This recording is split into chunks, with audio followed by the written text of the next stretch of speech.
committee or pass the generis bill, which has been floating around the Assembly for years, and hopefully this is something we can do this year. So since we're sort of moving into the realm of the political, let's actually get all the way in there. It is an election year. You are the head of the Democratic Senate Campaign Committee. Correct. And that means that you're in charge of fundraising. Or rather, you oversee. You're not actually the fundraiser yourself. Right. There's a sort of a dust-up earlier, a couple weeks ago, when the Senate Democrats tried this new tactic where they were going to create these councils that would enable labor on gay and lesbian community and other business also and other stakeholders to buy in, really, if you will, to have access and a say in the legislative agenda of the Senate.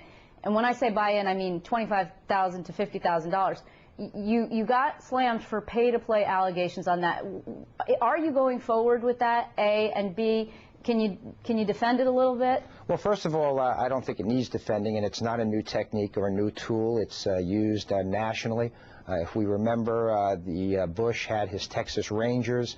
Giuliani had certain types of people who he relied on not only for fundraising, but giving him political advice. That's what it is, Liz. You know, I'm the chair of the Democratic Senate Campaign Committee. It's my job to be competitive, raise as much money as possible to get our message out.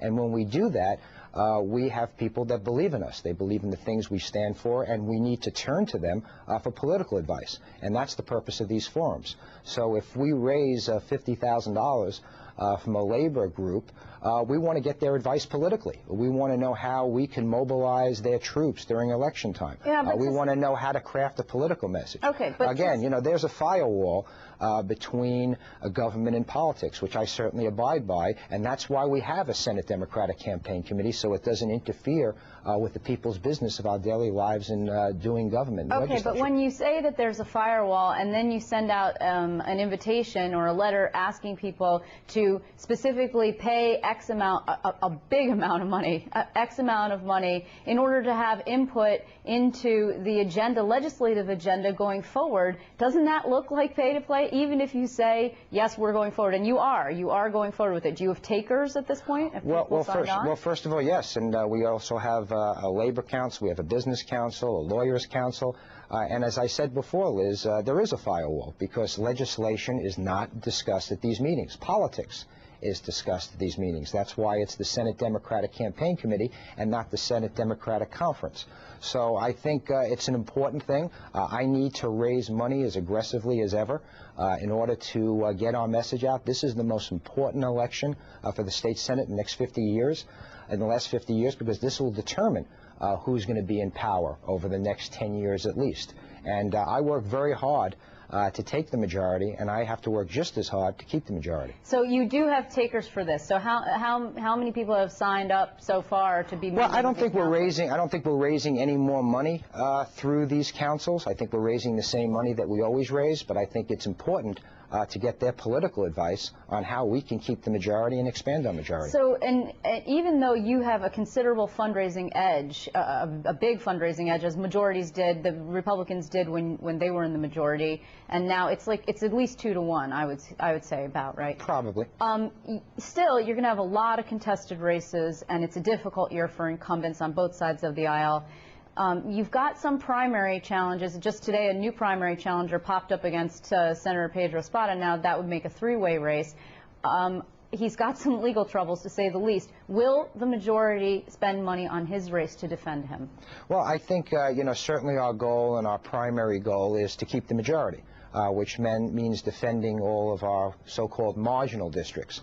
And I think we have some great marginals. I personally believe, maybe I'm a little biased, that some of our marginal members are our best senators. Are you saying that Espada's a marginal member? I'm confused. No, I'm talking about, you know, people like Craig Johnson, Brian Foley, Billy Stokowski, who have districts that potentially could go Republican. Okay. That's where I think we need to spend our time and money and effort in order to keep the majority. So the answer is no, you're not going to spend money? The priority one is to spend money on places like Bill Stokowski, who has a primary from a guy whose last name is Kennedy. I believe he's supported by Brian Higgins, the congressman up there. That's an intra-party battle, a problem potentially.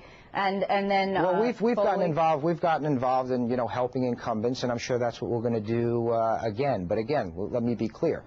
We want to keep our majority by keeping our marginals around for many years to come, and we want to expand our majority by taking out incumbent Republican senators. Okay, but Senator Espada's seat is going to remain Democratic. It's right down near you, if I'm not mistaken, right? So it is.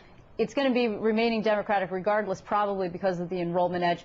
Will you spend money to protect him? Again, that's to be seen if Mr. Espada, our majority leader, needs our help.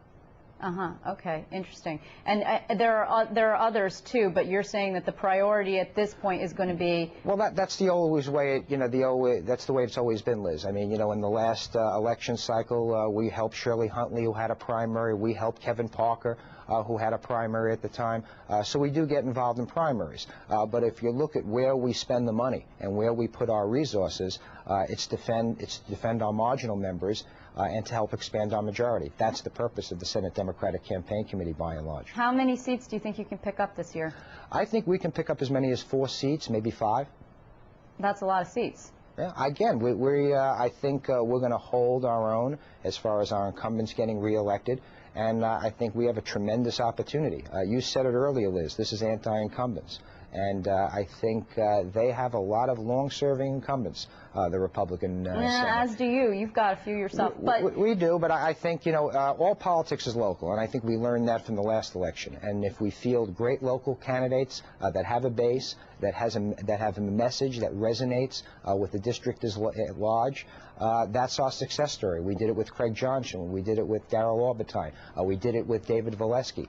We did it with Andrea Stewart-Cousins. We do it with people who have a base and have a message that the voters like. Well, let me ask just one last question. Will Andrew Cuomo help you? Elliot Spitzer was very helpful in the effort to flip the Senate. He didn't quite get there in 2006. He helped, however, in some special elections, and then in that Darrell Albertine race that you referenced. Will Andrew Cuomo help you? I would hope so. I mean, I'm looking forward to future Governor Cuomo leading our ticket. I think he's going to be a very, very strong candidate, and I think he's going to be very helpful just being on top of our ticket in helping us keep the majority. Okay, it's going to be a great election cycle, really, quite interesting. And I thank you.